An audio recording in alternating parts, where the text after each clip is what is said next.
കരഞ്ഞു തീർത്തിട്ട് വേഗം താഴേക്ക് വാടി. അല്ല, നീ ഇതെന്ത് ഭാവിച്ച വസുമതി? ഇത്രയൊക്കെ പറഞ്ഞിട്ടും നിന്റെ തെറ്റ് നിനക്ക് മനസ്സിലാവുന്നില്ലേ? തെറ്റിയത് ഞാനല്ല, നിങ്ങളുടെ മൂത്ത മരുമകൾ ജയശ്രീയ. അവള് ചെയ്ത തെറ്റുകാരനോ ഈ നശിച്ചവൾക്ക് കല്യാണം ഒന്നും ശരിയാവാതെ ഒരു രണ്ടാം കെട്ടുകാരനെ കണ്ടെത്തേണ്ട ഗതികേട് എനിക്ക് വന്നത്. എന്ത് കണ്ടിട്ടാ നിങ്ങളൊക്കെ ഈ പ്രശ്നം ഉണ്ടാക്കുന്നേ? ഒരു കൊലപാതകിയുടെ മകളെ കെട്ടാൻ ആര് വരൂന്നാ നിങ്ങളൊക്കെ കരുതിയിരിക്കുന്നേ? നീ എന്തൊക്കെ പറഞ്ഞാലും ഈ കാണിച്ചത് ശരിയായില്ല വസുമതി. ശരിയല്ലാത്തത് ഞാനല്ല, നിങ്ങളാ.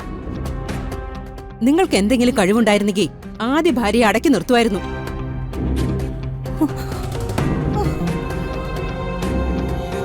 നാടിനും വീടിനും ജയശ്രീ ശാപമായത് നിങ്ങളുടെ കഴിവുകേട് കൊണ്ട് തന്നെയാ.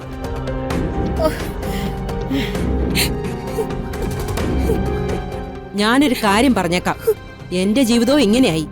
ഇപ്പൊ എന്റെ മോൾക്ക് നല്ലൊരു കല്യാണാലോചന വന്നിരിക്കുക. ഈ നാശത്തിന്റെ പേരും പറഞ്ഞ് അത് തടയാൻ ഞാൻ സമ്മതിക്കില്ല. അതുകൊണ്ട് ഇപ്പൊ ഞാൻ കൊണ്ടുവന്ന പയ്യനെ കൊണ്ട് ഇവളെ കെട്ടിച്ച് ഇവിടുന്ന് ഒഴിവാക്കിയേ പറ്റൂ. അത് നടക്കില്ല, ഞാൻ സമ്മതിക്കില്ല. ദുർഗയുടെ ഇരട്ടി പ്രായമുണ്ട് അയാൾക്ക്. ആര് സമ്മതിച്ചാലും ഇല്ലെങ്കിലും ഈ വിവാഹം നടക്കണം, നടന്നേ പറ്റൂ. എന്താ ദുർഗ നിന്റെ തീരുമാനം?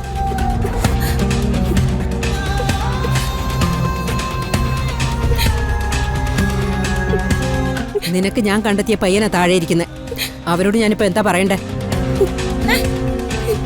നീ എന്തിനാ അവളോട് ചോദിക്കുന്നേ? മര്യാദക്ക് പോയി അവരെ പറഞ്ഞുവിട്. ശരി, ഞാൻ പോയി അവരെ പറഞ്ഞുവിടാം. പക്ഷേ അവര് പോയതിന് പിറകെ ഞാനും എന്റെ മക്കളും ഈ വീട് വിട്ടിറങ്ങും. പിന്നെ ജീവിക്കണോ മരിക്കണോന്ന് ഞാൻ തീരുമാനിക്കും. വസുമതി,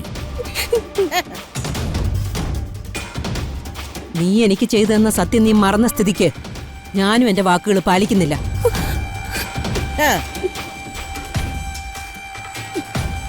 എന്നെ എതിർത്ത് നീ ഒന്നും ചെയ്യില്ലെന്നും പറയില്ലെന്നും സത്യം ചെയ്തു തരണം.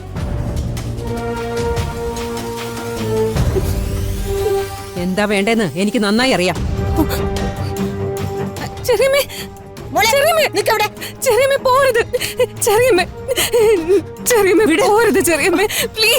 എന്റെ കയ്യിന്ന് വിടടി. പിന്നെ ഞാൻ എന്താ വേണ്ടേ?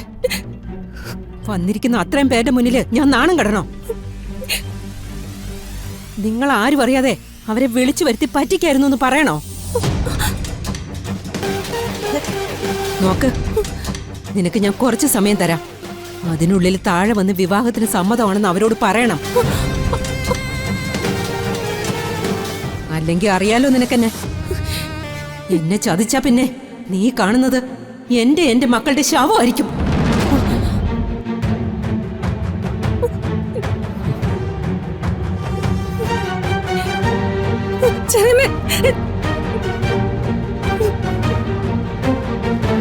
മോളെ, മുത്തശ്ശി കരയാതെ.